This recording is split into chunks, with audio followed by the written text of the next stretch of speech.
Well, hello, everyone, and welcome back to the Filmbox Podcast. This is a movie podcast where we're talking about love triangles and the Materialists. And on today's episode, I'm your host, Aaryn Souza. I'm joined today by Connor and by Jasmine.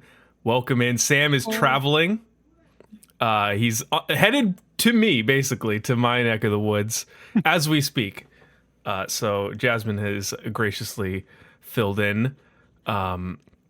So we're super happy, super excited to do this episode. How are you guys doing?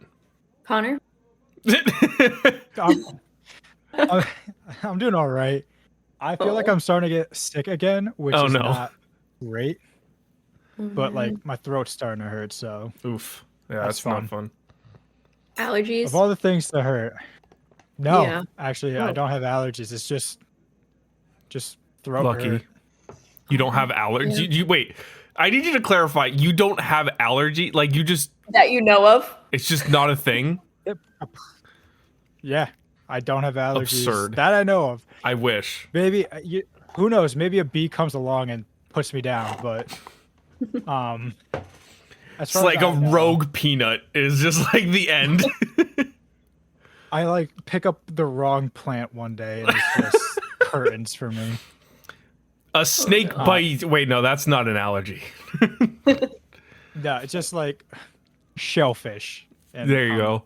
All of a sudden. In the middle of your like unending what's it called? King crab dinner. Oh god. Yeah, Connor's at Shrimp Fest at Red Lobster, and he's just all of a sudden one of them is just drop dead. I've been waiting all my life to have like a seafood boil, and I take one bite of crawfish, and it kills me. It'd be the best bite of your life. That's the way I want to go out, to be honest. Just eating. I mean, yeah. I can't think of a better way. Like the guy from Seven. Yeah. Preferably not like that, but listen, they could put that on their like wall too. Like our food's so good it killed somebody. Yeah, that's a great marketing strategy for no one to ever go back there. Well, what's that restaurant? Isn't it like the heart attack grill? The heart attack grill, though, hamburger, whatever. Like they weigh you when you walk in. Yeah, and you get a discount based on how much you weigh. Yeah, it's great. If you weigh over like 300 pounds, you get free food, I think. Yeah. Because this is a place in Vegas. It's in it stays in Vegas, but yeah. I think they have actually killed someone. Anyways, we're here to talk about movies. Yeah, we're here to not talk about heart attack grill, but we're here to talk about movies, and specifically we're going to be talking about Materialists, which is the brand new Celine Song film that just came out this weekend. It is opening weekend. We have all seen it yesterday on opening day. And so we'll be talking about that very highly anticipated follow-up to Past Lives, starring Dakota Johnson and Evans and Pedro Pascal. But before we talk about that, we got to talk about what we've been watching lately. And I don't know how to kick this off because Sam's not here. So I guess, Jasmine, I'll go to you because you are filling in. So what have you been watching lately on Letterboxd? All right. I have my most recent watch for, of course, Materialists. I actually watched How to Train Your Dragon, the not the live action, the animated one for the first time because I had never actually. So I watched kids for a while, so I had seen parts of it but never sat through and watched it. What a film! It's great. I was shocked, but also not shocked. And also my thought process the whole time was like, why am I making this live action? It's so good animated. But yeah, I loved that. I saw The Life of Chuck last week. What are your thoughts on that? So actually, I went to a screening that Mark Hamill, Kate Segal, and Karen Gillan were at. So you don't have to that was brag. No, I'm sorry. No, it's all good. That's cool. And I did actually sit next to Mark Hamill's dog the whole time. Dog? And had to stop. Yep. Oh. Yep. So jealous. So wait, so I have to ask.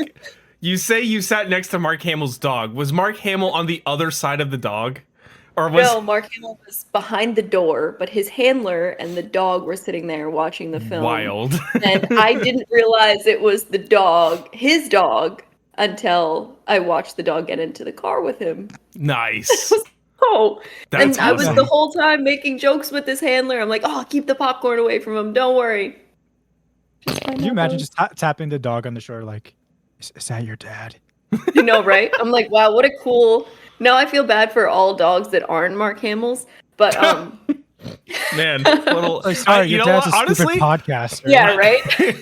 I feel bad for all people that aren't Mark Hamill's dog. Yeah, no, exactly. The Life of Chuck was awesome, though. Okay. Really good. Nothing like you would expect from Mike Flanagan. I think it was really cool to see like the Q&A after, because obviously like his wife is there talking about like what the movie meant to them, and yeah, really cool, really great. Another like amazing scene.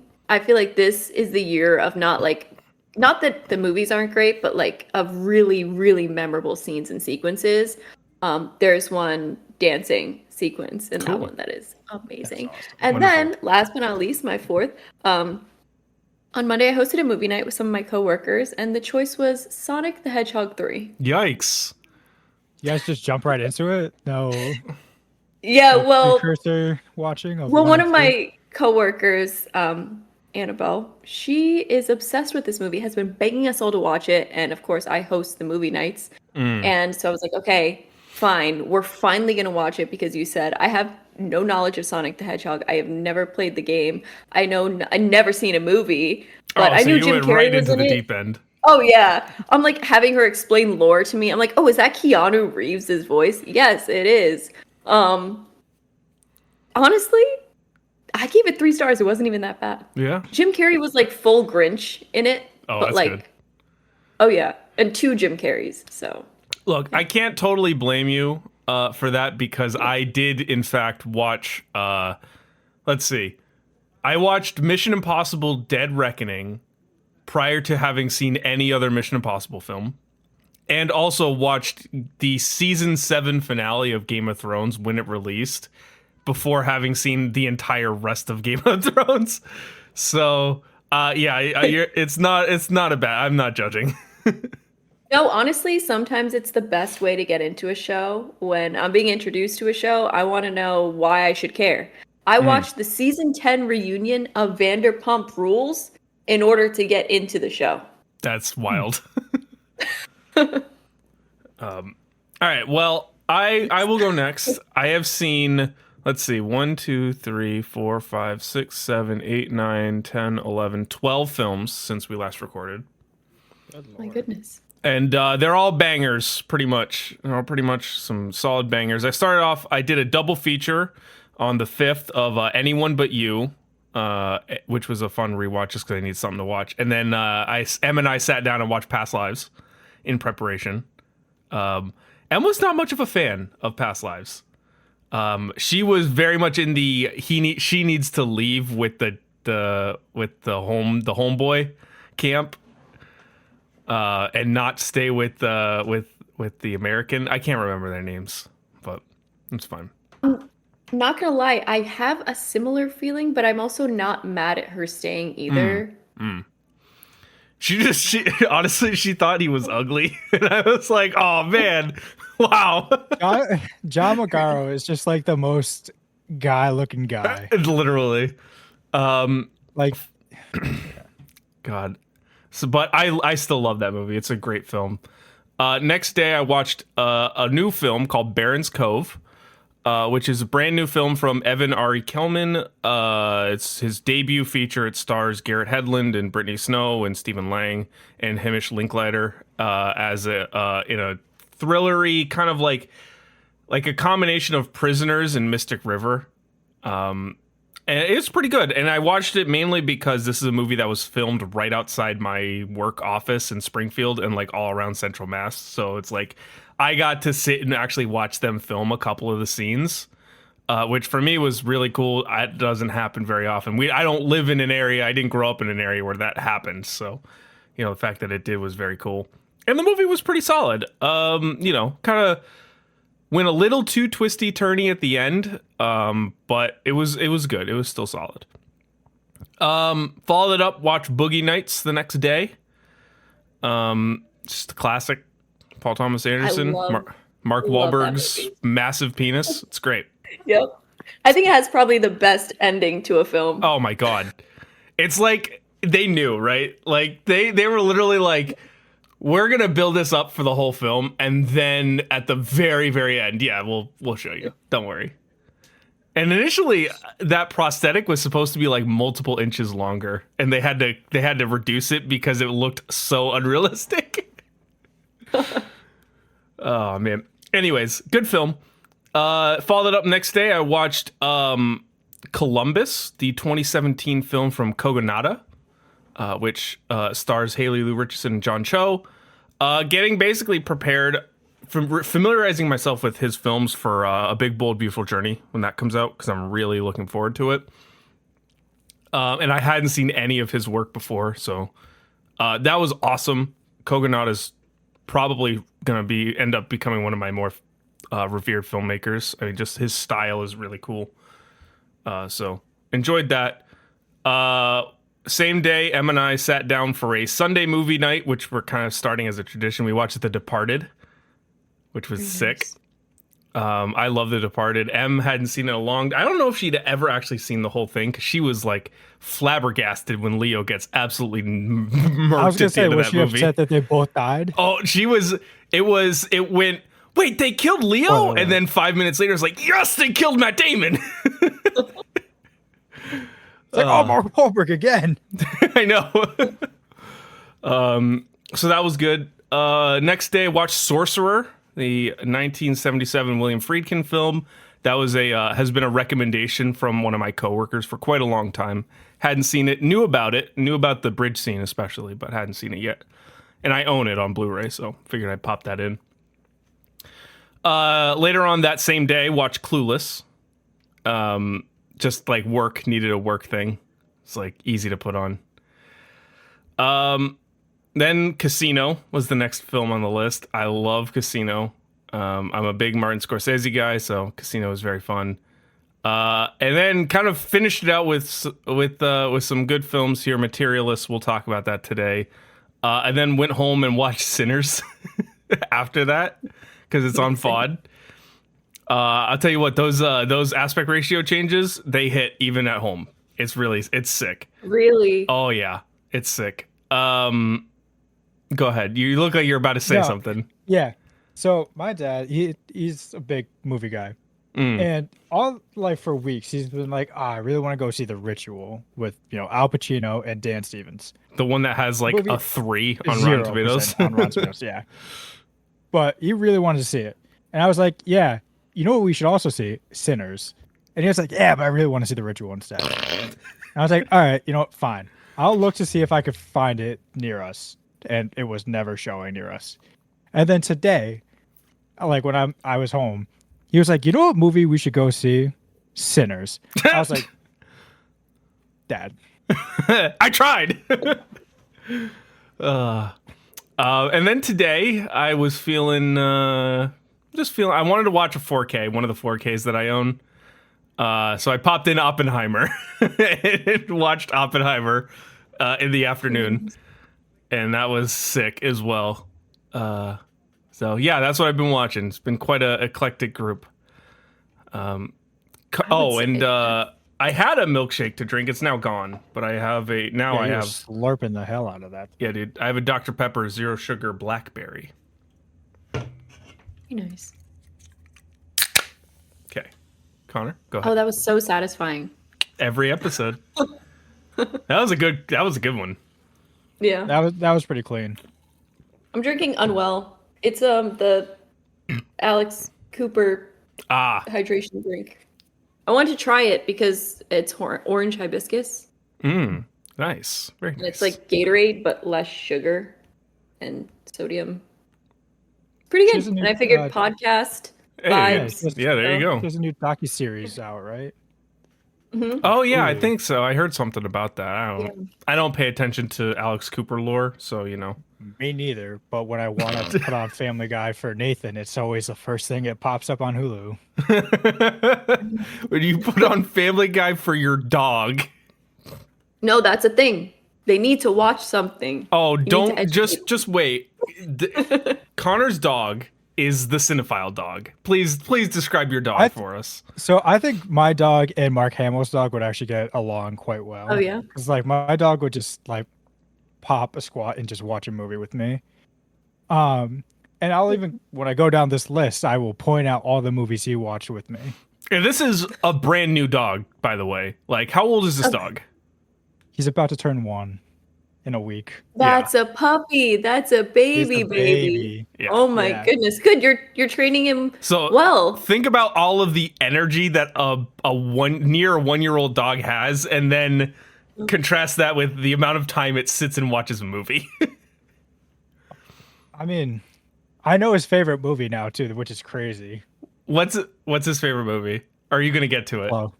No, it's Flow. Oh, that's sick. Yeah, that works. That's the only movie that like we've watched together where he did not move. So he just sat there and watched. Do you think you should make a Letterboxd account for your little dog? I thought about it. Yes, you really should. I gotta just like make a separate list, I think, because I'm lazy. I don't want to manage 2 Letterboxd accounts. I barely want to manage my own. Just put it in the hashtags at the bottom. Exactly. Oh, that's a good idea. Nathan's watches. Okay. So, first up, I watched Margin Call. Because I've recently discovered that one of my niche interests is the 2008 market crash. Fair enough. Okay. For whatever reason, I just am so fascinated by that event, and I just like watching movies, reading books about it. He watched it, and he was just like, "Wow, that's awesome." Followed that up with The Master, both on Prime. He did not like that one as much, but I did. And then I went down the rabbit hole of shark movies. Yeah. Because I just needed to. So I started off with Into the Deep. That's a new release. That was terrible. Then I watched The Last Shark, which it's like a straight ripoff of Jaws, but I respect it so much because it doesn't even like try to hide it. That's awesome. But then I watched Cruel Jaws, which is a ripoff of the ripoff. Oh my god! To the point where the opening scene is ripped straight from The Last Shark. It's the actual scene from. It's the same scene from the movie. They just cut it and pasted it into their own movie. Didn't change it. Yikes! Yeah. So that was worse. Then I watched Fear Below, which was actually a really good one. That's newer. It's like Australian, but it takes place in like the 1900s. It was pretty cool. Had to get around to Predator Killer of Killers. I love the animation style, even though it's pretty much just like in the same vein as like the Into the Spider-Verse movies. Down to like I saw someone compare like at one point the Predator runs the exact same way that Miguel O'Hara runs. To the point where like it's a little too close, but still, it was awesome. Watched Mako: The Jaws of Death, which if you thought the sharks were over, they've just begun. What was so cool about this one is they just filmed actual sharks for the movie. Like they didn't have like CGI, no mechanical sharks. It was just like actual tiger sharks that they caught and just like had like swimming around with the people in the movie. Interesting. Which was sick. Yeah. The human element kind of sucked because it was very boring, but and the version on Hoopla was terrible. But it was very pro shark, which I will always be a fan of. Yes. And then I watched Materialists. Nice. Here we go. So if you're wondering why Connor's watched a lot of shark movies, it's because we're preparing a little YouTube thing for sharks. So be on the lookout for that. I'm excited. I love shark anything. I can't wait to see that. Me too. Which reminds me, it just popped up on my TikTok feed. But apparently, you know Madeline Petch, the actress from Riverdale. Sure. She's the redhead one. I've never seen Riverdale, so couldn't tell you. Anyways, she was in. Never mind then. She's also a huge shark movie fan, and she's made like a bunch of TikToks where she's just like, guys, cut to the sharks. Just stop with the humans. We want to see them eat people. And I was like, you know what? Maybe I was too hard on strangers. That's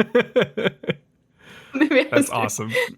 You should just DM her, be like, I agree. No context. Just not even, don't even comment on the video, just out of the blue. I agree. Maybe she can be forgiven for Riverdale. Listen, I watched one season of Riverdale and it was entertaining TV. Oh, agreed. And then it just went off the shitter. Yep.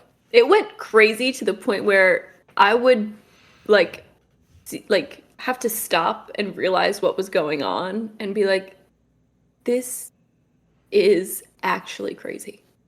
Like these kids were in high school. Crazy. Yeah. It's like you don't know the highs and lows of high school football. He's talking to some kid that's in jail when he says this. Drug running. I'm like, okay. Yeah, it's like, sure. That's how I feel about every season after season 1 of Outer Banks. Oh, yeah. It's like, I watched season 2 and I was like, all right, this is getting a little out there. And then I watched the first half of season 3. I was like, all right, what are we doing? These are kids. They're stranded on a desert island. They're getting shot at constantly and pulling off heists on a shipping crate container boat. What is happening? It's very serious. Apparently. I was like gonna start watching that show, and then I saw like a preview for the new season and they all look like they're in Dune, and I was like, you know what? Never mind. Honestly, season 1 of Outer Banks is actually pretty entertaining because it focuses on the like human element because they had no budget. And then they realized, oh, this is popular, and gave them an infinite budget and said, yeah, just do like treasure hunting, but also you're high school kids, but also you're like gonna get shot at a lot. And Makes that's sense. basically what it became. And it's kind of wild because, like, I think season 3 had, like, particular scenes or moments where it'd be like, they would come back from this insane heist. They almost all died. Like, one of them got seriously injured. And then the next scene is them in school. And I'm like, what are we doing here? They're, like, wanted by the law. And then the next scene, they're like, yeah, sorry, I didn't get to the paper this weekend. It's like, what is going on here? That's funny. I like absurdist TV like that. It's not absurd though. It's like they play it like 100% serious. They don't even realize that it's just so dumb. Fair enough. Oh man. Anyways, Connor, what are you drinking, by the way? Oh, I got a Fox and Park cherry soda. Oh, that sounds fancy. Nice. Out of the bottle too. Very fancy. Yeah, I'm a classy bitch. I'm not drinking out of a can tonight. He's bougie. Well, are you guys ready to talk about Materialists? Very ready. All right. So I'm just going to real quick just go over. So you don't know, Materialists is a brand new romantic comedy, quote unquote comedy film, written and directed by Celine Song, starring Dakota Johnson, Chris Evans, and Pedro Pascal. And it follows a high society love triangle set against the backdrop of New York City's luxury-driven dating culture, which I think is a pretty good description of that. Yeah. So I'll go around the room here. What are your overarching non-spoilery thoughts on Materialists? Jasmine, I'll start with you. How do you feel about this movie? Like, surprised. I think surprised is a good, like, one-word answer. Just because, like, again, you watch the trailer and you really do have a somewhat of an expectation of what the movie is going to be kind of like, because it kind of seems to really set a tone. And I was very surprised. But I mean, I knew it was Celine Song, so I was like, yeah. Good. Not what I was expecting. I feel like that's a lot of people's impressions. I mean, the marketing did not do it too many favors, and I feel like they were going for that like subversion. I don't know if it was necessarily the right play. No, I don't think it was. Yeah.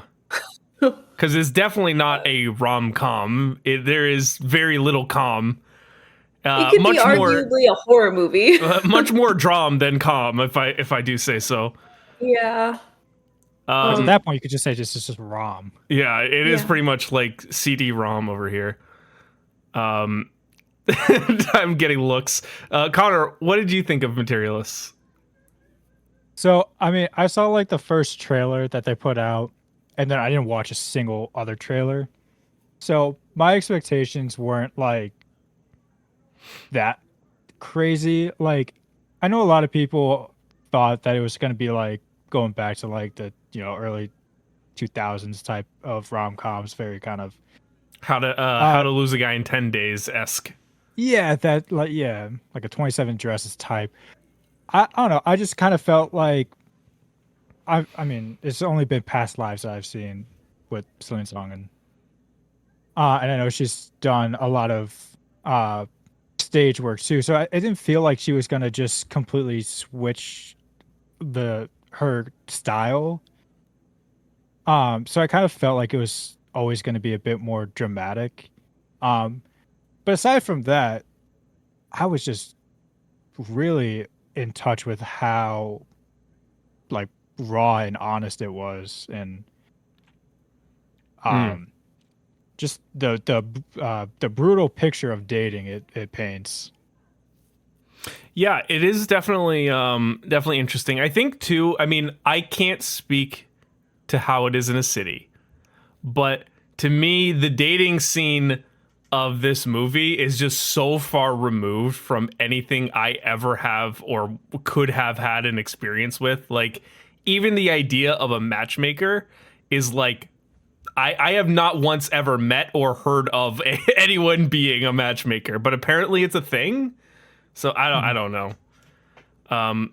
But it was good. I enjoyed the movie. I like Celine Song a lot. I like her work. I'm a sucker for romantic dramas. It's like one of probably top 3 favorite genres of film that I like to watch. So this is kind of right in my wheelhouse. And I did have issues with it, and we'll talk about that for sure.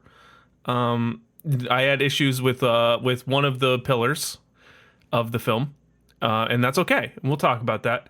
But otherwise, I mean, it was good. As far as entertainment factor goes, it was, highly anticipated on my list, and I had a good time watching it, so can't complain there.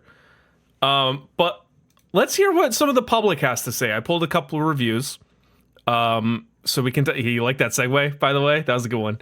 Yeah. Yeah. Did you say what the scores were?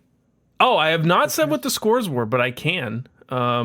So this film, just to paint the picture. Yeah. So this film on Rotten Tomatoes currently holds an 88% on the critic score and a 73% on the popcorn meter, the audience score. And I pulled both of these reviews from Rotten Tomatoes. They are audience reviews. They are not critic reviews.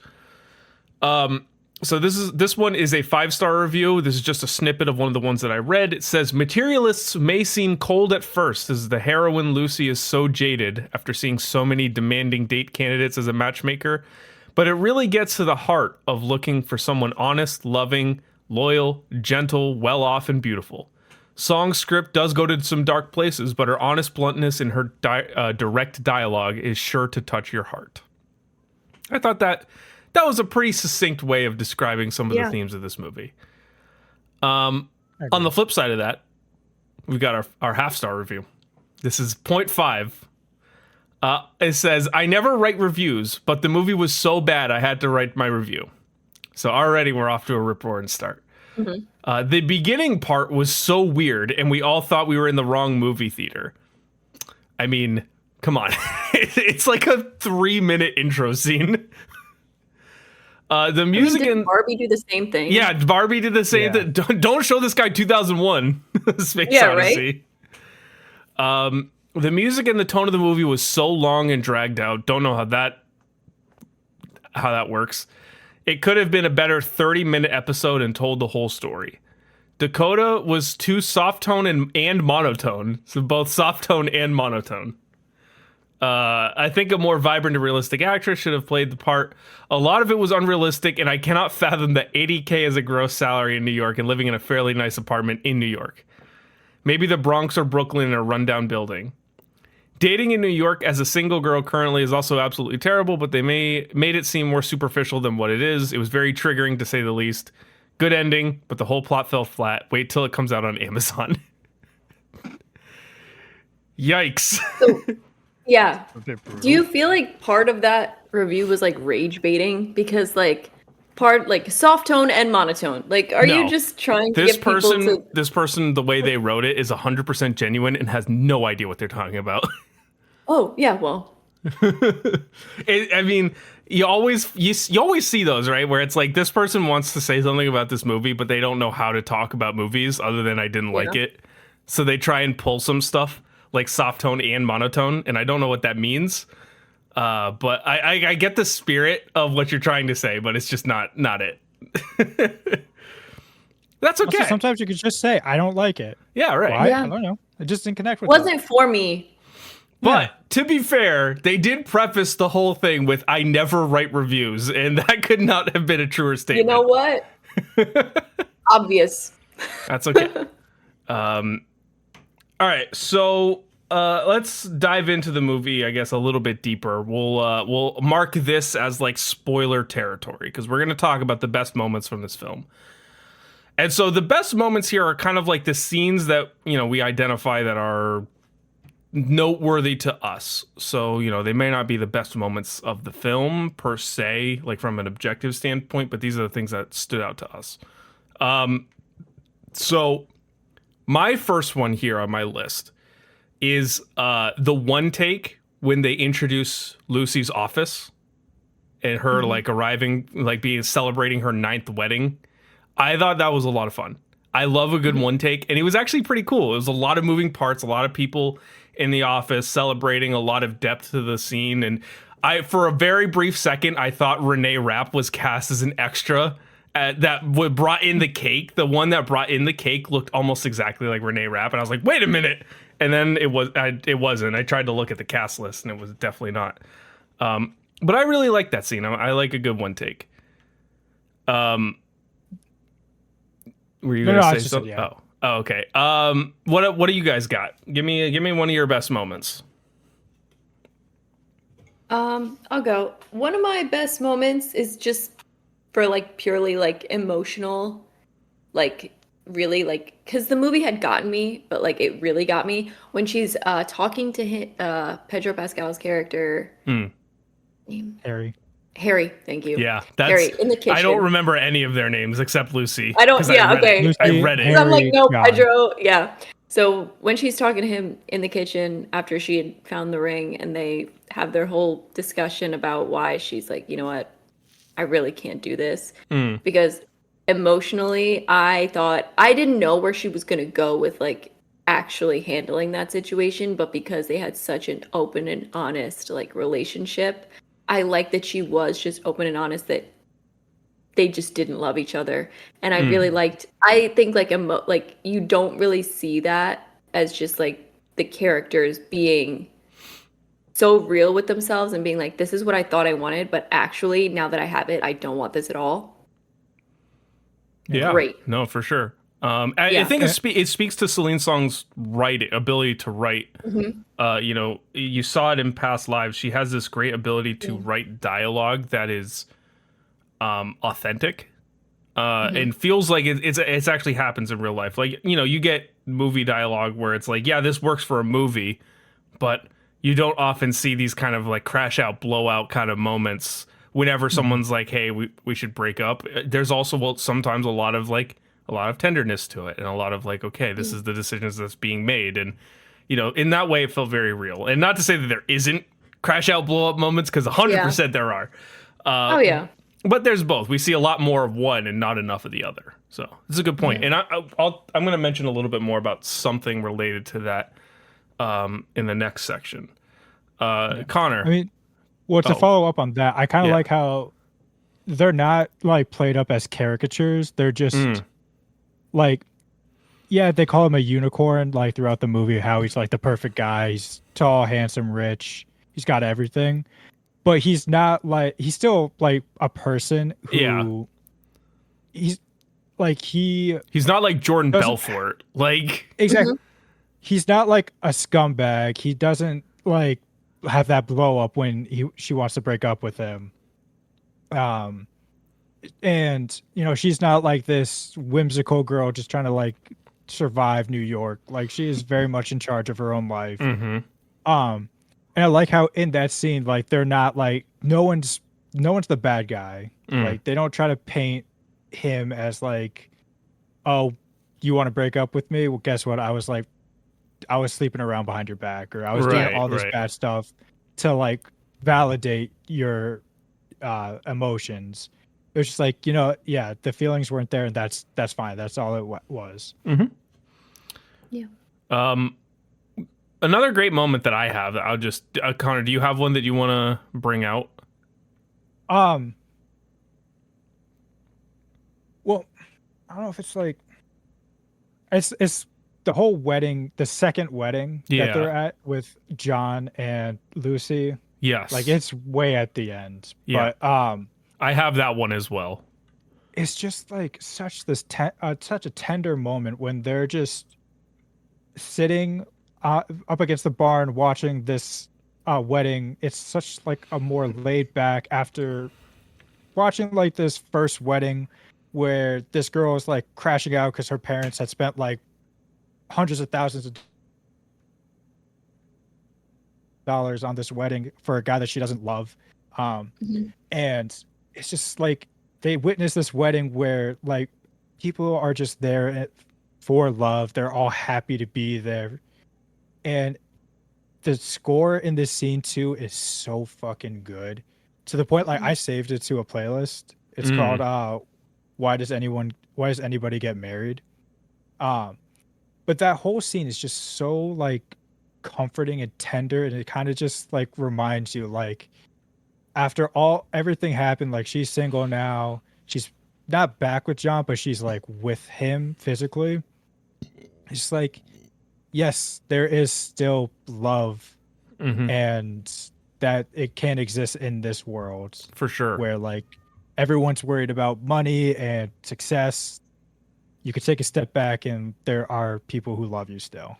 Yeah, and again, I think that speaks pretty well to Celine Song's ability to craft those kind of genuine, tender moments.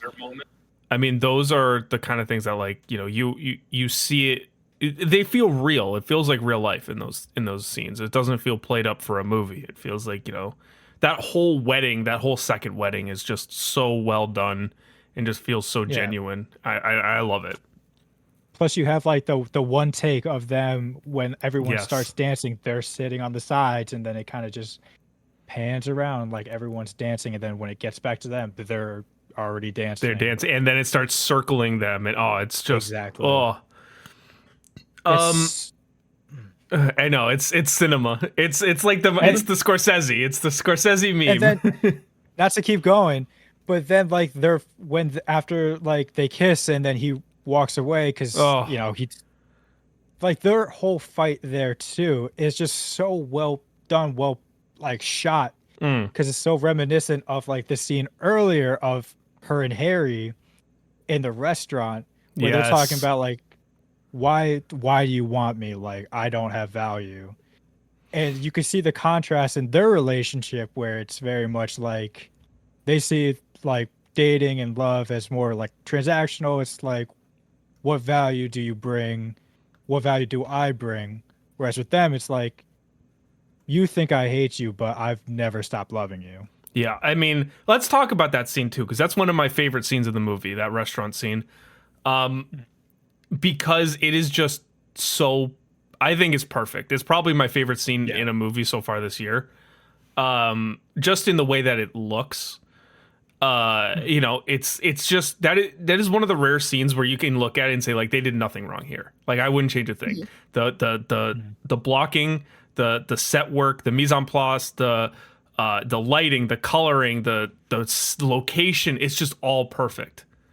And I was like blown away. Absolutely. I accidentally audibly in the theater like said, "Oh my God," during that scene. It's just great.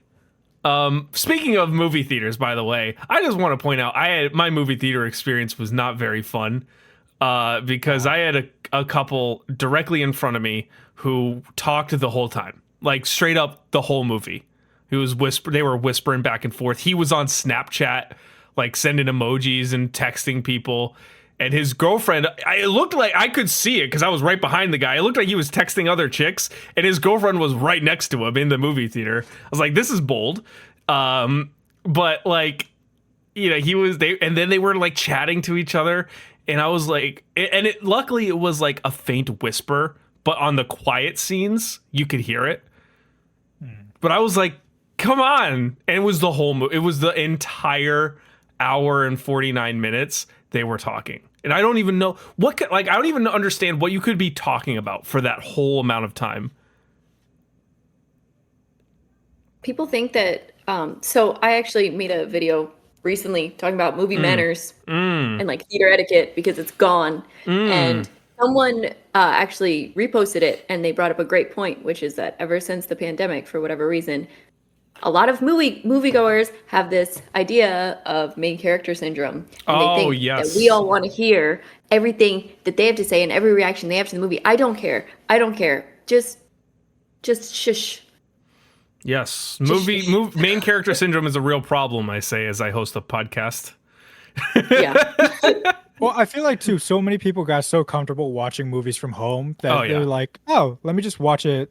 I'm not going to change my behavior, but now I'm just going to be in a building instead of my house. With strangers. Yeah.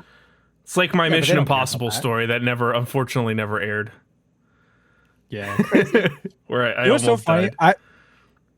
People were sitting in my seat for Materialists, and I had to be like, hey guys, I'm sorry, but I think you're in our seats. Dude, that must have been your worst nightmare. I hated it. Did you almost get up and leave? Like, I think I might have got up and left. not to derail this, but last year when Challengers came out, the same thing happened. I didn't say anything. I just left. Straight up, you just left? It was a packed theater. Like it was sold out. So like, yeah, I was either gonna stand there or like cause a scene. And I was like, I'm just gonna leave. I feel like that's a greater insight to you as a person than anyone needs to know. Oh my goodness. I love it. But you know what? That's growth. Except for the fact that it was a guy and his girlfriend. When the guy got up, he didn't like unrecline his seat. So I tried to get into the seat while I was still reclined. Oh no! It was just made a scene. Just made a mess of it. He had like a Domino's pizza on the ledge too. I almost knocked it over. God. Okay. What is with people, man? What is going on? Yeah. But not Domino's, but it was like the pizza you order at the movie. Oh, Yeah. okay. Still. That's crazy. He didn't sneak a Domino's pizza in. Hey, after my Qdoba experience during Mission Impossible, I wouldn't put anyone past. Yeah. No, I saw it at like 1 p.m., so I had no issues. It was just a bunch of like older ladies in my theater, and they would all just be like, "Oh," during like random moments.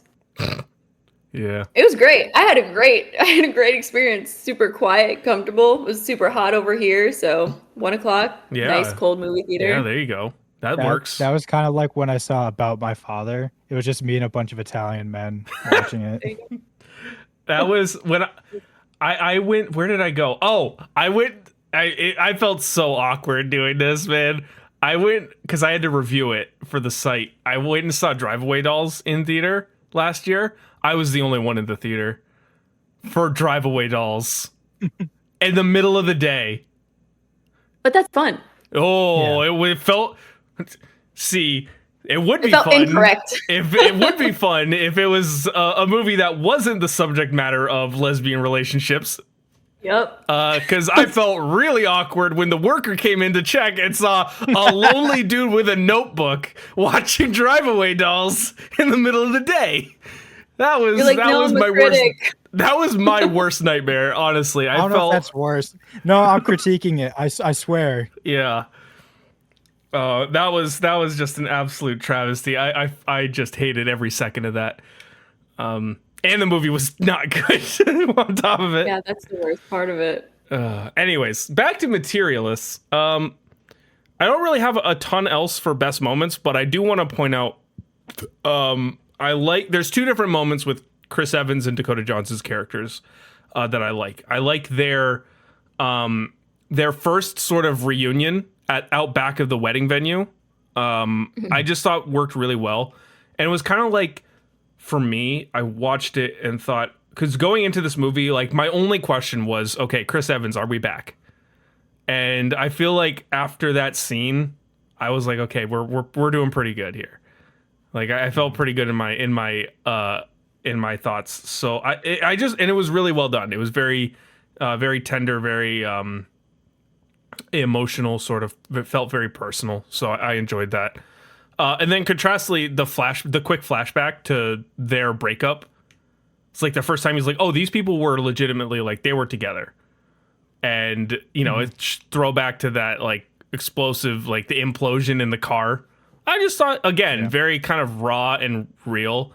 And, like, even though it was played up a little bit, like, yeah, she's arguing in the streets of New York City, like, okay. It wasn't like a smackdown blowout kind of fight. Again, it felt very real. It was like, you know, you're really worried about $20 for parking and whatever, and, you know, all of this, like, type of stuff. But she wasn't like going manic, just like crying and screaming, and like, she was angry, and I appreciated that. Yeah, and you can see both of their perspectives in all the situations too, which I think is really absolutely. Yeah. You know, because I think that's so true of romantic relationships. Like, even when you're right, no one's ever fully right. No one's ever fully wrong. Right. Yeah. Unless it comes to, you know, the serious stuff like cheating. But yeah. No one's ever fully right or wrong. I mean, let's relax. We get into that too, but oh god. Just kidding. All right. Any other best moments for you guys?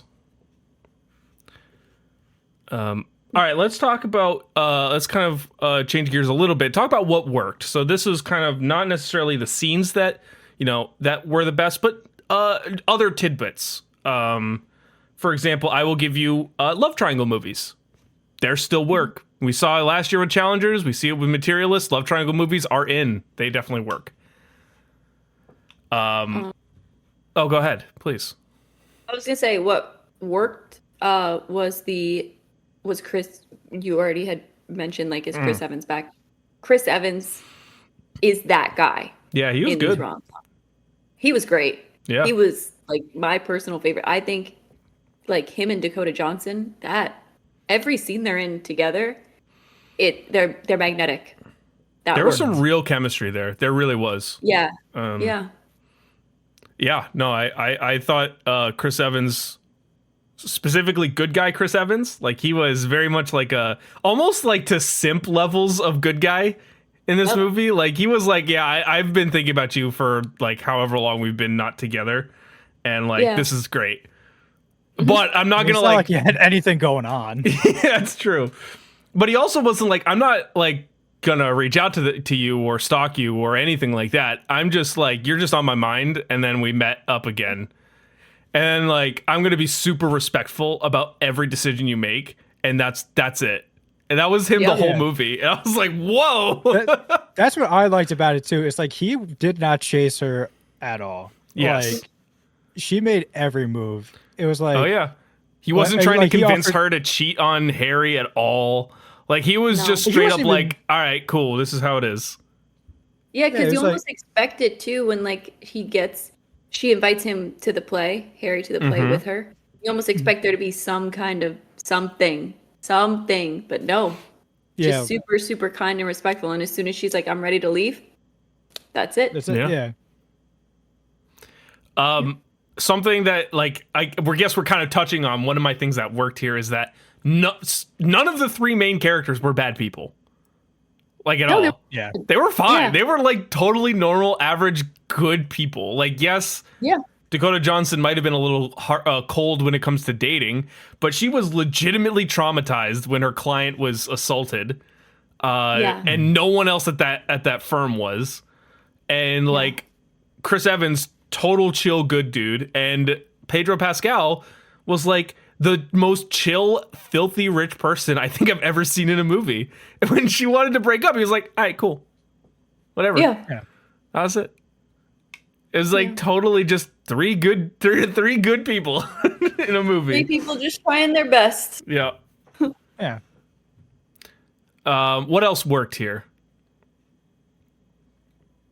I mean, I got so much, but like everything kind of ties into just like this whole perspective on dating just worked for me. Like, especially when you start with Lucy, when like I think especially in the first scene after like they have the party and she's just talking to, I think it's her boss, and they're talking about Sophie, one of her clients, and the way she's talking about her is like as if she's a product. And I thought it was such a fascinating way to kind of break down her psyche about like just dating as a whole. Because I wondered if like once it's a job to you, like if all that magic kind of just disappears. Like when something you love becomes your job, it could just take away all the enjoyment of it. Like when I worked at a trampoline park,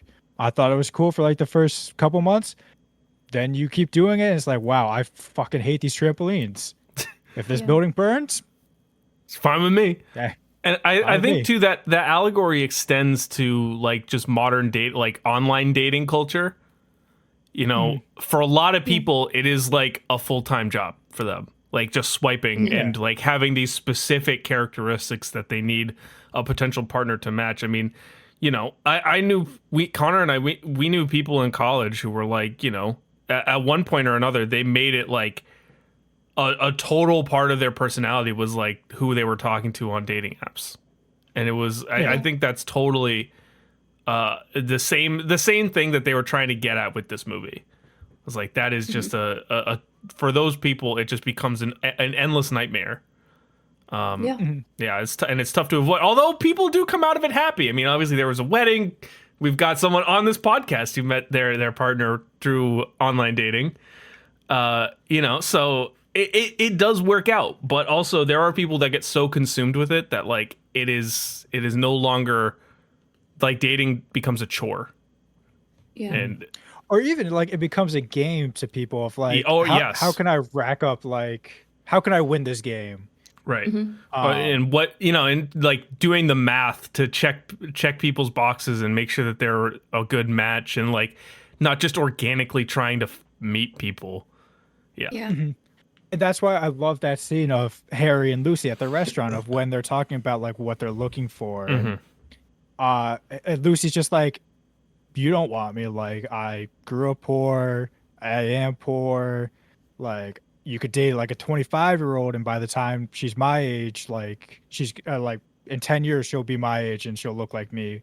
Whereas in 10 years, like I'll be, you know, whatever. I'll look like my mom. And he's exactly. Like, what's your mom look like? He doesn't care. That was a good one. That was good. Like Pedro Pascal was just so charismatic. But like, and then he's just like, well, like he's a private equity guy, so obviously his mind is so analytical. He's like, well, beyond the surface you have like intrinsic value for me too. It's just like it's so like they're conducting emotion. like a business transaction. Exactly. It's like an interview. Yeah. It's like what are your intangibles? What do you bring to the table? Right. And then when she goes and talks to Chris Evans' character, you lose all of those intangibles, and it's purely about the emotion and the feeling. And because he's got, frankly, he's got nothing. He's a 37. I think they say he's 37-year-old part-time caterer and failed theater actor. Like he has nothing. I'm sorry, but let's see. One of my other what worked. I like how it very clearly showed both Dakota Johnson's character's obsession with Pedro Pascal's material wealth and not him. Like she was obsessed with his apartment, with the places she was taking him, the job, the money, but she really they clearly show that she was like, she thought he was cool, but she wasn't in love with him. She was in love with all that other stuff. To him. Right. But yeah. Yeah, and that's, I know like a lot of people have said like, yeah, there's no chemistry between them, like you got to have more chemistry, and they take it as a knock, but I feel like that's exactly what the movie was trying to like demonstrate. Mm-hmm. Like that these two people were not compatible. No, beyond, and like, really the wanted to be boxes. either. You know? No, I agree with that for sure. Oh, which reminds me, while we were leaving the theater, I was waiting for Aaryn in the bathroom. Not and me. Some people, yeah, my girlfriend. Some people walked by, and I guess they were from our theater because I just heard them say they had no chemistry, but it's fine. They were hot. I was like, oh. Yeah. You're like, I wonder which two they were talking about. Materialists. Yeah. Yeah, right. exactly. Any other what worked for this movie? Before we go So to much of it worked. I so mean, much of it did. A lot it's of it like did. almost Exactly. like what, yeah. Yeah, I think we've touched on quite a few of the main points here. Let's go to what didn't work and kind of flip the script a little bit here. I'll start you with one. Dakota Johnson. I'm sorry, does not work. I'm kind of, that ship is sailing for me very fast out of the harbor. And like, nothing against Dakota Johnson. I think she's, from what I've seen, she seems like a wonderful person.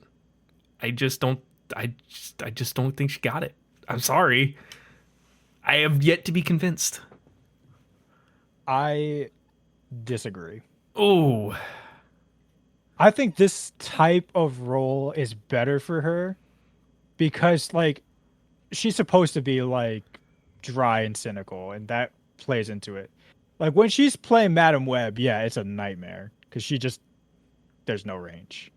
yeah, but it felt, I saw someone put it well today for me. Is like, it felt like she was reading all of her lines for the very first time. Like she was just seeing them for the first time. And like, so not necessarily, I think there's two sides to it. Physical acting wise, I think she did a quite an impressive job of like, so you could see the moments on her face where she was obsessed with all of the things that Pedro Pascal's character brought to the table and all of his wealth. And, you know, there were the emotional moments. Definitely she could act it on her face and with her body language. It's the line delivery that's just, it's that same flat, monotonous sort of, I'm reading this for the first time. This is soft tone, monotone. It's very just nothing. You just get nothing out of it. And like, it just doesn't work for me. And it's every single movie I see her in is that exact same thing. And it just doesn't work. I can't get it. I would individually, I agree with you. Like when she is like in like kind of more on her own, but I also feel like her chemistry with Chris Evans was good. So that's why she didn't like fully not work for me, because like honestly, like just the two of them together kind of, you know, forgives those scenes where maybe she's not the best cast. You know what I think is a good indicator is like if you can see someone else playing that role, you know that maybe I could, just throw Anne Hathaway in that role, and that's a way better movie. That's I'm just saying. Yeah. Well, I think the opposite is true too. If you like for Chris Evans' character, I could literally not see another actor in that role as that character because I thought he really was that good as John. So I feel like the opposite is true too for Dakota Johnson. Yeah. No, you could throw any myriad of 30s actress in there and you'd probably get something decent out of it. Yeah. You get the same, if anything, you'd at least get the same. Yeah. You know, it doesn't really work. I mean, I don't know, man. I need something that really shows off her ability more on the delivery, because like I thought this would be it, and I went into it having that concern, because I've always felt that way, and like I didn't get anything here to be like, oh, I was wrong. It felt largely the same. Yeah. I think too, like, I really want to like her. Like, I really want, like, they're pushing her. I want to like her, you know? But it's just, it's not quite there yet. Yeah. And especially the monologue. Yeah. The monologues. It's like those long scenes where it's like you really have to focus in on her and what she's saying, where it's like all of the same inflection. It's the same. Yeah. It just, yeah. Yeah. Not to harp on Dakota Johnson too much. What else didn't work? I don't know if this might be. You know what I really just don't think worked, and I know it's like a major plot point in the movie, but I really don't think that, you know, Sophie getting sexually assaulted. I don't like the way, like, I understood the point of that. I understood like what they were trying to say. I understood like how it could be like, you know, but so much of that didn't work for me. And especially when apparently the guy's at her house and she needs to call someone. She calls, you know, Lucy, and then the guy's not there anymore by the time she gets there. It's just also like I called the cops and they were like, yeah, sorry, we can't do anything. Yeah. It's like they would definitely do something. Like if you called the cops and said this person stalked me. If you call the cops and just hang up, they show up. Yeah, right. Exactly. That's why I'm like, it didn't quite work for me. Like, I understand, like, this really is like a really good take on like modern dating and how scary it is, especially if you are dating like online or using a matchmaker, this kind of thing. Like, how scary it is that you really don't know these people because you're not meeting them organically. And even if you do meet someone organically, you know, there's always, you run that risk. But absolutely, I feel like the way that it like came across in the movie and stuff felt more like they were just trying to make a point rather than it feeling like more of like an actual real part of the story. Yeah. And also kind of just serve to further more of like Lucy's plot.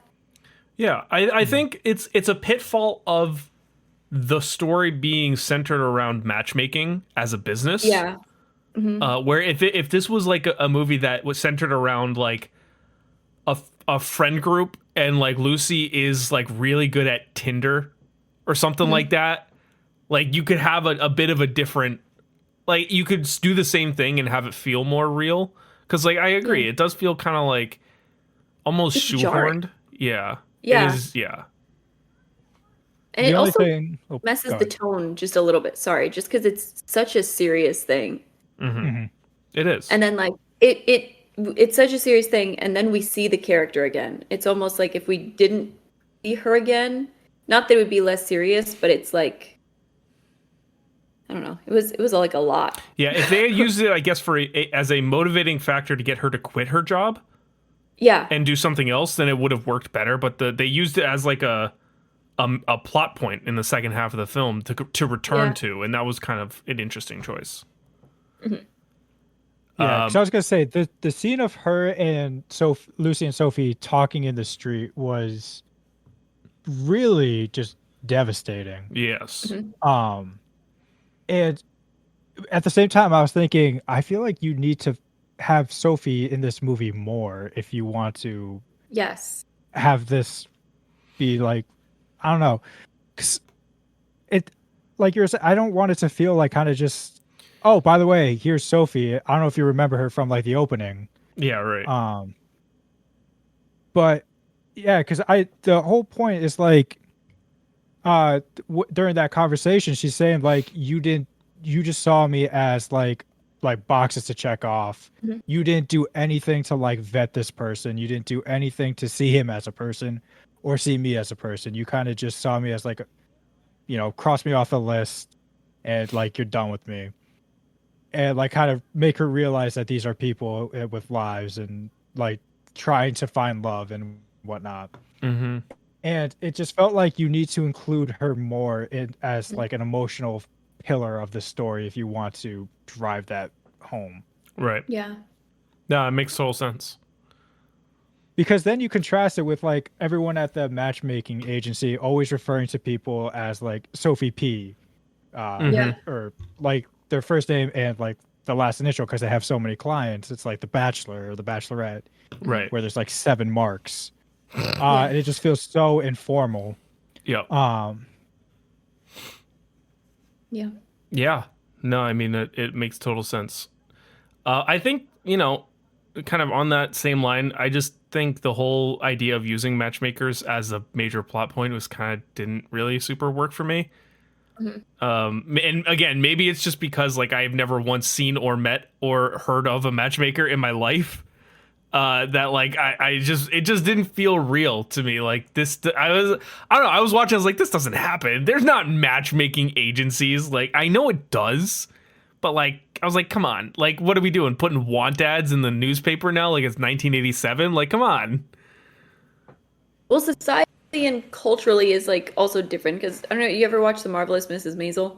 I have not. No. Okay. It follows Mrs. Maisel and her mom ends up being a matchmaker. Oh. But it focuses very heavy on like the Jewish community in New York, and so that's like part of that. Mm-hmm. And like I'm half Indian. My grandparents actually had an arranged marriage through a matchmaker. Oh, interesting. So it's like, yeah, it's like definitely like more of a like almost not niche, but partially niche cultural more thing. Cultural, like, I guess. Yeah, so that's why I thought it was strange to see it in like the perspective of like economically used almost, like rather than it just being like, yeah. It was almost framed like it was like they were like a digital marketing agency.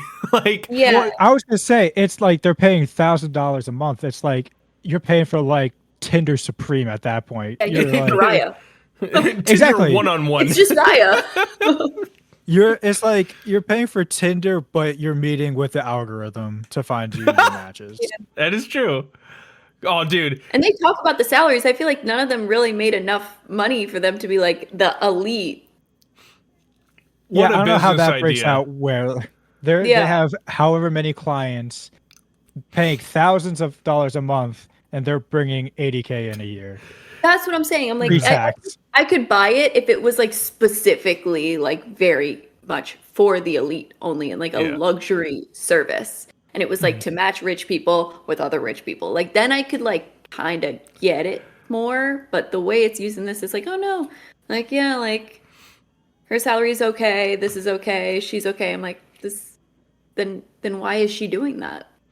It's like, I can just why imagine wouldn't she just have Tinder? Yeah, I can just imagine the Shark Tank pitch now of like, hello, sharks. We're here today because have you ever been wanting to go on a date or trying to find the one you love, but you don't want to talk to a person to do that? Well, now it's a Tinder algorithm, and now you can sit down with the algorithm and they'll match you with a person and you don't have to talk to anyone. Like, $1 billion idea. It literally makes a better case for Tinder because at least you know if you're going to meet a Tinder date, like you can talk to them ahead of time. Yeah. And then you can also like vet them or have your sister or your friend hanging out outside the restaurant. God forbid anything happens. So I'll tell you what, this is what I would do as a matchmaker, all right? Just okay, here we go. Okay, so Sophie and Mark are going on a date. I'm there. I'm at the date. I go in and I'm saying, okay, you're going on a date with Sophie P. You've never met this person before. Here's a photo or whatever, whatever you need to get yourself ready. And then I walk into the venue with them and I say, hello, Sophie, Mark, let's sit at a 3-person table and we'll hash this out. And then we negotiate business like a contract. And they say, I am 5'8", and you say, that's bullshit. You're 5'6" at best. You're like, hold on. Yeah. And I would be there to intermediate, like, Sophie, you make, how much money do you make? Oh, I make 120. Well, that's not what you said here on your application. Mark, if you just look Here's here. your taxes right here. I have your tax forms. It's like, it's lie detector test. And then all of a sudden the cameras come out and it's like, you've been punked. We're on reality TV and this is first date matchmake. $1 billion idea. Oh my goodness. Oh man, you get one episode. Now that I'm thinking about it, that's a pretty good show. You get one episode before someone like punches your head off. Yeah, man. Hey, they can make 1,000-pound sisters. They can make first date matchmake. Let's get it done. Listen, reality TV is cheap. Let's TLC. Go. TLC, let's go. Yeah. Oh, man. All right. Let's talk about the best, Connor. Why don't you roll into that? I still got some bad. Oh, you guys still have some bad? Yeah. It's kind of nitpicky. Well, that scene, I feel like she has a blow-up scene at work that feels like it was out of order. I feel like she kind of is mad at her clients and mad at her work before she has like the epiphany moment about like the work she does. Mm-hmm. I feel like that was supposed to come after she has the interaction with Sophie. Yep. Mm-hmm. I also feel like everyone takes way too long to answer a sentence in this movie. Oh, yes, I did notice that. The pauses were a bit long. They were very pregnant. Speaking of what didn't work, the final ending, the epilogue ending. Yep. They should have stopped it at the stair kiss. I mean, that was the perfect spot. Mm-hmm. Yeah. And then I guaranteed that was the original ending, and then the studio said, "Hey, you got to add an epilogue here. We got to know if Harry worked out." Guaranteed.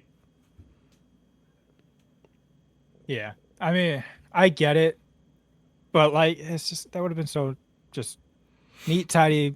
Send it off with a bow. Right, and it makes you think like, oh, okay, so they're casting off into the unknown. We don't know if it's gonna work, if they're gonna be okay, if they're gonna struggle, if they're gonna, whatever.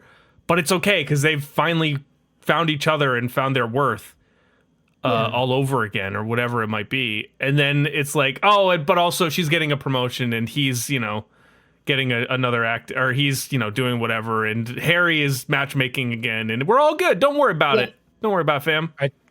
I did like the line of him putting the ring on her finger, like, do you want to make the worst financial decision of your life? Yeah. That was funny. That was good. It's not a nitpick again, but like, yeah, the movie's marketed as a comedy, and I thought the comedy was definitely more charming than anything. It's not like haha funny. It's definitely like funny. Yeah. Mm-hmm. True. All right. Any other what didn't work here? I have one last nitpick. Let's do it. The hyper focus on height. There's a lot of focus on height. Like to the point where I was like, am I missing something, or is this really just about height? Like when you realize or kind of come to the idea that this is like an allegory for online dating, and like the 6 foot thing is like a huge thing. Like, yeah, okay, but also I feel like the height was like too much of a focus. Yes, like they mention being 6 feet so often to the point where I'm like, is this like just the director who like has a problem with everyone under 6 feet? I'm like, this is like this is like a lot. Some deep-seated issues. I just thought that it was, that's why I was like, I must be missing something with this like hyper focus on just like being tall, being 6 feet, and like actually 6 feet. And like, it's like every time they brought up height, it's like, wasn't just one little throwaway thing. It was like a full conversation was had about it. Yeah. I mean, they got to make sure all the time. I had never heard of that kind of surgery before. I had. I didn't know like it was real. I thought it was just kind of like one of those things that you see on like your Instagram reel, and it's like fake. Yeah. But I don't know. The scene of like her finding out that Harry got it, I had no idea what was happening because like they never explicitly said it. Yeah. So I literally turned to Aaryn. I was like, I thought he just had a tattoo. And like she's like, how dare he? I initially didn't realize. I thought like it was like scars from being beaten as a child or something like that. I was like, whoa, we're going there. Well, and then he was like, I added 6 inches to my height. And I was like, that's where you added 6 inches?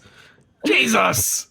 Yeah, no, the first time she touches it and they like don't say anything about it and he just rolls over, I'm like, oh, so he got the height surgery. And then they actually, I'm like, I thought that was just like their way of like inexplicitly saying it. And then they bring it back later and they like have a whole conversation and he's like mad she figured it out. I'm like, bro, like these are like big scars on your knees. Yeah. I'm like, she didn't think she was gonna ask. Like, and oh, also, no.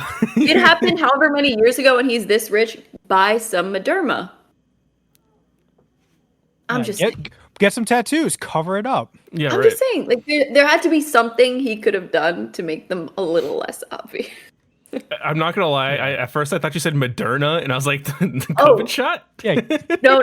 Get the COVID shot, and then you're good. You'll be protected. I wasn't going there with that. That's all right. I was. No. There we go. Fair enough. All right. That's it for, I guess, sounds like that's it for what didn't work. Let's go to the best now. Connor, you got a couple of those. The best. Yeah. I mean, again, I'm not the proudest of these. So starting off, is this the most peaceful time Chris Evans has had in New York? Oh, interesting one. We got other options. I know we've got the Avengers. The Avengers. Yeah. Is that the only also, one? there is, what's it called? Before We Go. Oh, yes. I tried to watch that movie and I could not. It looked like steaming garbage. It's just the 4 trilogy knockoffs. Yeah. Which I still like it. But. Yeah. I think I think yes. I would say yes. This is he's just good guy Chris Evans stepping on used condoms. But also he's the most stressed he's ever been because he's broke, living with roommates, trying to act. That's true. So like would he rather be fighting aliens or broke? That's what I'm saying. I don't know. I mean, Captain America's pretty he feels pretty on top of his feelings most of the time. So I don't know. It's tough. I'd say just not having to fight an alien race kind of makes Materialists win. Yeah. But I feel like he was probably enjoying himself more killing the aliens and with the world. True. Than the stressed out. You didn't have to worry about rent. Yeah. There you go. Got the Avengers Tower. Yeah. Worry about rent. Worry about dying to aliens. And I say, you know what? It is comparable as this movie. Kidding. Yeah. Do I die in an alley because I can't afford food? Or do I just get mugged? Do I die in an alley to aliens? All right. What you got? What's the next one? All right. This is the last one. Is Chris Evans' beard plus Pedro Pascal's mustache plus Dakota Johnson's bangs the ultimate triple threat of hair in the movie? I don't have anything else to say, so I would say this is arguably some of the best hair in a movie. Yeah. I think this is such a beautiful cast, and they all have such prominent hair features. Yeah. Agreed. Yeah, no, it works. It works. I'm trying to think of who else has bangs. Like Jenna Ortega? Like current, like Wednesday Jenna Ortega? Sabrina Carpenter. Ah, that could work. But I feel like Dakota Johnson has very like specific blunt bangs. And it just makes her face it works. It works. Much more interesting. Yeah. Yeah, and Chris Evans has like the perfect beard. Like the stubble beard. It's just like it's like he went in and like plucked out so it was evenly symmetrical and the spacing between each beard hair was perfect. And it's like, this is the guy that can't afford rent. Come on. Yeah. Maybe that should go in what didn't work. Chris Evans can't be poor. I mean, come on. That's like in The Monkey. Theo James works at like essentially a Walmart. It's like, this guy, you could pluck him off the street and put him in an underwear commercial and he'd make millions for Louis Vuitton or whatever. And like, you got him failing to be a theater actor. Although I did find it hilarious too. speaking of talking about acting, Dakota Johnson's line of like, I can't be an actor. I'm just not good at it or whatever it was. And I was like, yeah. It's a little on the nose there, Dakota. I'm sorry, but that was your moment of talking to the movie of like, yeah, you got that right. Self-aware, very self-aware. All right, let's do a little. Jasmine, you got a theory for us, this is a new thing that we're doing. I have two. I want to talk about like this is just like a little thing, but there is the we were talking about it a little bit before, the 6 foot theory, and that became very popular specifically in dating apps, which is this movie 100% takes a stand on and says yes, your chances of finding a mate and finding anyone for you increase if you are 6 feet. 6 feet is the standard, essentially, and it's like a universally understood and accepted height for men, supposedly. Yeah. And this movie kind of just like goes into that. But what I really want to talk about is I have a theory. I have a very specific theory about this. Before you do that, can I just say, two things about the 6 foot thing. One, Chris Evans is over 6 feet, so like the whole like you don't have to be 6 feet thing was like, all right. It's like you got Chris Evans. He's like, I would talk date about Chris how Evans. Chris Evans was sculpted by God. For like 6 hours. Like I am completely straight, and I would date Chris. Like you're not making much of a downgrade here. Anyways, you're not the first man to tell me that. I've had so many guys who like I'm not gay. First time you said that. It's not, Aaryn. It's not. I've said that about. I total disclaimer, 100% straight. No problem with anyone who is not. But like, come on. But what also the scene with Pedro where he's like, yes, I got the surgery, and then he squats down to be his normal height. I was like, okay, I get it. He left a lot of points just doing that. Honestly, I that's that scene. I was like, ooh. I was too. I was like, oh, he's still Pedro. He's gonna look just the same. And then he did that, and I was like, oh man. That's a little unfair, only because obviously he didn't actually have the surgery. That's obviously actually his real height. Just like proportionally, his everything would have made a little bit more sense. True. Exactly. I think what was so jarring is the fact that like you just have this image of him like towering over Dakota Johnson. Yeah. And then once he's like on her level, and you just visualize like that, it's just like, ooh.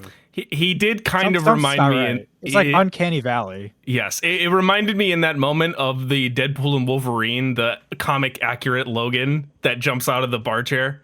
That was the moment I was like, I instantly thought of that. I was like, ooh, oh boy. Anyways, continue with your actual theory.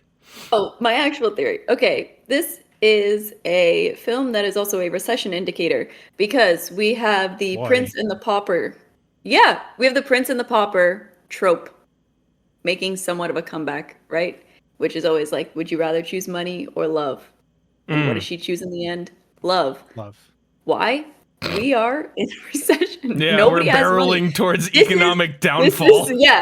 This is some poor man propaganda. This is like, let's get these girls to be like, you know what? I do love him. It's okay. If he looks like Chris Evans and has no money. This is making a case for the boys who are not making rent right now. This is some real poor man propaganda, and I'm here for it. This is real propaganda because like the guys who can't make rent often look like Chris Evans's roommate in this movie, and not chiseled, God sculpted Chris Evans. Listen, like I said, it's a recession indicator. A lot of people don't have money right now. So what are we doing? We're not looking for we need to be able to settle. You know, we need to be able to make sure we're still populating, you know. That's the whole point. That's what the propaganda is trying to get us all to make sure we're still What was the 08? Choosing mates. What was the one in 08? The financial. Well, no, like the movie indicator of the 08 crisis. There has to be. I need to test this now because let's see, 2009 releases. 2008. Well, we'll say 2009 because 08 would have been filmed. Knight? Isn't The Dark Knight from then? I think so. I'm just saying. Avatar was 2009. The Twilight Saga New Moon. That's nothing. The Blind Side. There you go. 8th highest grossing movie of the year. I mean, 27 Dresses was 2008. Oh. I love 27 Dresses. Capitalism: A Love Story was in October 2009, produced by the Weinstein Company. There we go. There we go. Sex and the City was 2008. So. Oh, okay. So there we go. Yeah, that's it. Yep. All right. Yep, we found it. Yep, we found it. Anyways, fair enough. I like the theory. I think it works. Yeah. All right. Next on the docket, we're going to talk about the best shot in the movie, and I think this is going to be fairly brief. I have already touched on my favorite shot in this movie. It is the restaurant scene with Pedro and Dakota, and I don't think there's any other competition, but I'm open to hearing other arguments. I mean, I like the mirror shot of that, of like at the wedding when it's Dakota and Chris Evans in the exact same kind of like blocking of it. Where they're opposite ends. The lighting is kind of the same. Yep. Except no one's behind them because they're in like, it matches their economic background as well. Right. They're they've crashed in on a wedding instead of having dinner at one of the fanciest restaurants in New York. Yeah. They went to the wedding that they weren't invited to, but it's like the one that's full of love instead of like the restaurant that's probably like $10,000. Yeah. I think those two scenes kind of take the cake here. Yeah, I have to agree. I think for me, between the two, I love them both. I can still like see them, but I think that the restaurant scene for me only a little harder because it has this sense of warmth in it that just like it's the colors. Yeah, it's the colors and the lighting. It's the dim restaurant lighting, and then the colors are and then you see the bright kitchen in the background with the chefs working, and it's like you get the feel of this is like a legitimate fancy restaurant and a place that I want to be, and a place where you would naturally be intimate with a partner, like have like that moment in your relationship, but like it's also these two people who are very clearly like making a business negotiation. And I also love how Dakota Johnson in that scene is very like forward, like almost on the offensive. Like, you don't want to date me. This is the reason why I'm bad. These are the reasons why you're good. And then Pedro's leaned back. He's cool. He's like, I don't care about any of that. I just want to date. And it's like, it works. It just works. Yeah. And it also like is a good like way to really visualize what she had said to Chris Evans that she wanted, which is, I want to go to fancy restaurants with you. And it was like you see her actually living that, but in a very different kind of scenario because there is like no love there. Right. Yeah. All right, let's go to questions because I've got a couple. My first one. Who actually still uses a matchmaker? No one. I don't know anyone. Is Tinder a match? Is Tinder like a matchmaker now? Yeah. Yeah. That I felt was fair. We've kind of answered that question throughout this whole review. But here's one for you. Would this movie have been better served without the star-studded cast? Like if they brought back like Past Lives cast and did this movie with that cast, is this a better movie? I say yes.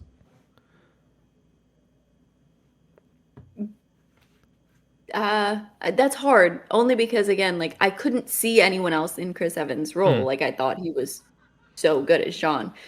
But Past Lives is, I mean, yes, I'm gonna have to go with yes, because you can even see which character would be which. I'll go with yes. Like my gut says yes, but I just feel like I love Past Lives so much that those characters just exist already. I can't see them in another movie. Mm-hmm. Like, unless this is a continuation for them, then I can't see it. Like, imagine, okay, this movie is filmed and made in the 90s, and you put like Tom Hanks, Julia Roberts, and like, I don't know who else. I'm looking at this list here. Like Tom Cruise, let's say. It's like Tom Cruise, Tom Hanks, and Julia Roberts are in this movie. What's his name? What's his name? Shit. But did you give Tom Cruise the surgery? That's the thing. Tom Cruise is too short. Tom Cruise could play Hugh Grant. Oh yeah, Hugh Grant. Oh yes. Because Hugh Grant looks like he comes from money. Or Tom Hanks looks like your everyday guy. Or you just get no names to, well, not A-listers to be in this movie. And I don't know. I think it ends up being a better movie. Take the Challengers cast. Oh, yeah. Put Mike Face and Josh O'Connor in this movie over Dakota Johnson or over Chris Evans and oh my God, it's instantly better. It's instantly better. Who's who? That is something I noticed. Oh, Mike Face is obviously Harry. Yeah. Oh, really? I feel like that's obvious that Josh O'Connor has to be John. Yeah, I don't know. Broke already, and yeah, but like Mike Face though was a total simp for Zendaya. Yeah, but he just looks like he's rich. Oh, yeah, he gives old money. True. Like exactly. old, like generational wealth vibes. Fair enough. I want to add that as a category. Is this movie better with the Challengers cast? That's a new category. Honestly, I love it.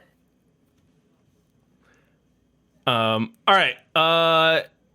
One more question. Is Chris Evans back? Yes. Yes. I think it's a resounding yes. Any other questions that you guys have for this movie? Yeah. How does one get into Nepo finance? Yeah, please. I would love to know. Yeah. That would solve a lot of my problems. But like, I mean, your mom starts a firm and then you just get blessed with generational wealth. Yeah. I love that too. He's like, yeah, I'm a wealthy guy. My mom had a business. It's like, all right, dude, get out of here. You know, I like that they flip it. It's not like, this is my dad's company. It's my mom's company. The irony, though, of Dakota Johnson being like a very well-known Nepo baby. Yeah. I just love how, I don't know. It's just so funny to me that, like, just going to real life too. Anyone in that situation for the rest of their lives has to say, "Yeah, this was my mom's company.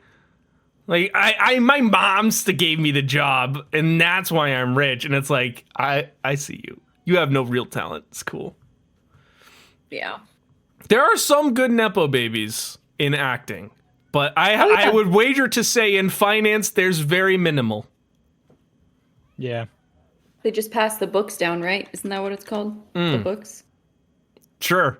Something like that. All right. I've got a soapbox. I got to step on my soapbox here. Go for it. I will make the case that Dakota Johnson makes every movie she is in worse. And I'm sorry to say, I have not seen. You need to watch Cha-Cha Real Smooth. I have not seen. I will say I have not seen Cha-Cha Real Smooth, but I have seen a fair few of Dakota Johnson films. And like I said earlier, I have yet to be convinced, and I am fully convinced that if you have anyone else in this movie, it works better. I went to go pull an example, and I Googled 30s actresses, and it gave me 1930s actresses, and so that was not exactly... Okay, I'm just going to run you down a list here. Jennifer Lawrence, is she better in this movie than Dakota Johnson? Yes. Oh, Connor. I don't know if she fits the vibe. I'm not a huge Jennifer Lawrence fan, but that woman can act. Yeah, she's better. Oh, she would mop the floor with Okay. Dakota Johnson as an actress. But I'm saying, I don't know if she fits the movie better. Okay, here you go. Emma Stone basically did it in La La Land. Better. Amanda Seyfried. Actually, maybe not. I feel like Emma Stone may be a little too quirky. That's the thing. This isn't a quirky movie. This has that's the same thing with Jennifer Lawrence. Like, yeah, she could be way more serious, but I just think like Anne Hathaway was Anne Hathaway was a great pull, but yeah, I was gonna say. Well, I've got some more from the AI overview on Google, so let's run through these. Amanda Seyfried. Yeah, go for it. If it's a musical, maybe. No, I that's discounting her talents. I think Amanda Seyfried would be better. Brie Larson. No. I don't know. I think she's better. Dakota Fanning. No. That one's on the line. Saoirse Ronan, yes. That's a guaranteed no-brainer. Yeah, but is she I too almost young? can't see her. Yeah, I was gonna say I can't really see her. She's like being such a career woman. I mean, she is what? Look. How old is that now? 31? She's like 1 year younger than Dakota Johnson is. Really? I think so. She might just be a perpetual like 27. Dakota Johnson. Oh, sorry. She's like 3 years younger or 4 years younger than Dakota Johnson. Yeah, I was going to say, isn't she like 35? Yeah, she is. 34, actually. Close enough. But like, how about Alicia Vikander? That's an interesting one. Yeah. Or even Elle Fanning. Enough stuff. I know she's a little young. Elle Fanning would be more interesting. Yeah. Yes. That's on the list here. Haley Steinfeld, coming off of Sinners. No, too young. Yeah, I think so too. I don't know. It started giving me age 30 actresses. But anyways, I think a majority of those actresses do a better job here. That's just me. Do you guys have any hot takes, or am I the only one standing on the soapbox today? I have one, but it's not like about something with the movie. It's more of like people just need to get over the fact that it's not a rom-com. Like if you're upset that the marketing was bad, just get over it. Like, it's a good movie. Don't piss about it. Mm-hmm. True, very true. All right, and we always end it off. We're gonna end it off with this every episode. What prop are you taking home from this movie? I got one. I want the Notebook. I want her matchmaking notebook. I just want to see all of the just bullshit that she writes about these people on a daily basis. So I'm taking home that Notebook. Connor, what are you taking home? I'm taking home Pedro Pascal's Le Creuset collection. In the background. Like all those Dutch ovens, I'm taking them. I like that. I didn't even notice those. Oh, yeah. Well, he was talking about getting that height surgery. My eyes were drawn in on those. Nice. In the backgrounds. I'm taking home. If I can't take home Chris Evans, just kidding. I'm taking home. It's not a bad option. I'm just saying. No, I would take home her entire wardrobe, but specifically that blue dress. Ah, yes, that's a good choice. It's a beautiful dress. Yes. Yeah. I would take home the trench coat. Just because I thought it was funny. No, I don't think you should take home the trench coat. You might get some looks on the way home wearing it. Yeah. Parents shielding their children's eyes away as you walk by in the street. Yeah. Or maybe they think I'm Le Samurai. No, they won't. They think you're Le Pedophile. All right, let's do our final score here. So, Connor, what is your final score for Materialists? We've talked about it a bunch. We've gone through the goods and the bads and all of our little nitpicks. What would you give the Materialists?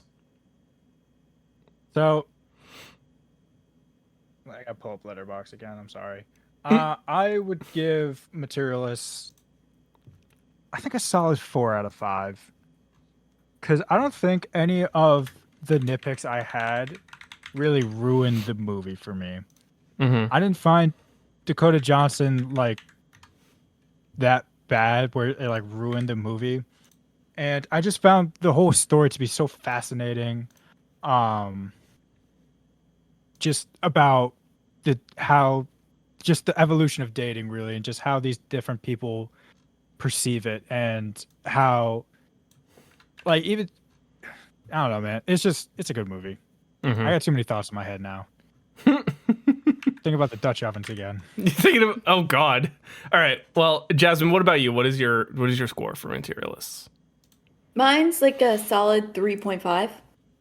Okay. I would say 4, but it's kind of like certain things like I just didn't love, and Dakota Johnson wasn't like a major issue for me, but like just some of what she was doing was enough of an issue for me to maybe just knock it down just a little bit. But I do like how unique it felt, how it felt very like what's the word, like timeless and also timely.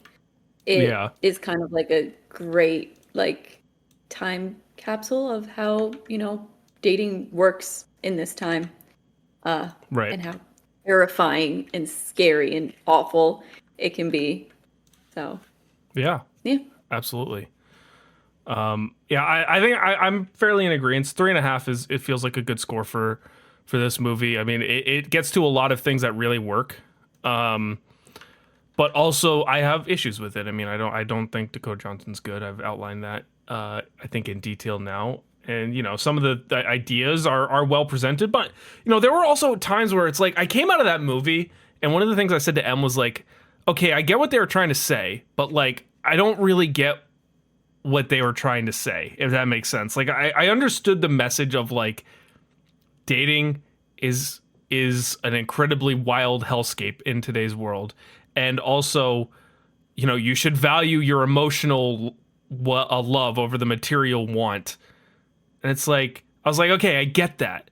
But like, is that it? Like, that's such a simple message. Like, it's like, I learned that in kindergarten.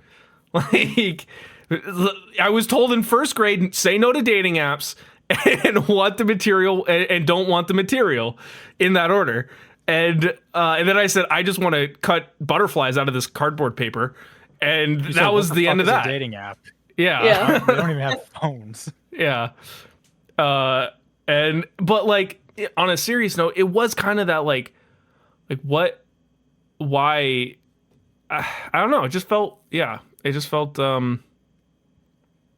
at times like the message was like, really, this is what your message is. But I do still think it was very enjoyable. Chris Evans rocked. So 3.5 for me. All right. And that's gonna give us a final score of a 3.67, which when you tally up all of our scores puts us almost right smack dab in the middle at 23rd, just below The Mummy and just above Grown Ups. So that's where this lives. And that's going to do it for this episode of the Filmbox Podcast. If you like what you listen to, leave a rating, subscribe, follow us on your favorite podcast platform, you know, do all that stuff. Check out Jasmine on TikTok and all of that fun stuff. Everything will be linked in the show notes below, and you can, you can follow us on our web. You can visit our website, go to firstpicturehouse.com for reviews and written articles and stuff like that. Go to our, if you're not watching this on YouTube, which I don't know if it will be on YouTube, but if you're not on YouTube, check out that. We've got a bunch of great videos out there already, and then a lot of new stuff coming in the pipeline. And also follow our Letterboxd. You can see what we're watching when we're watching it. You don't have to wait for each episode. So with that said, that'll do it for this episode, and we will see you next time. Peace.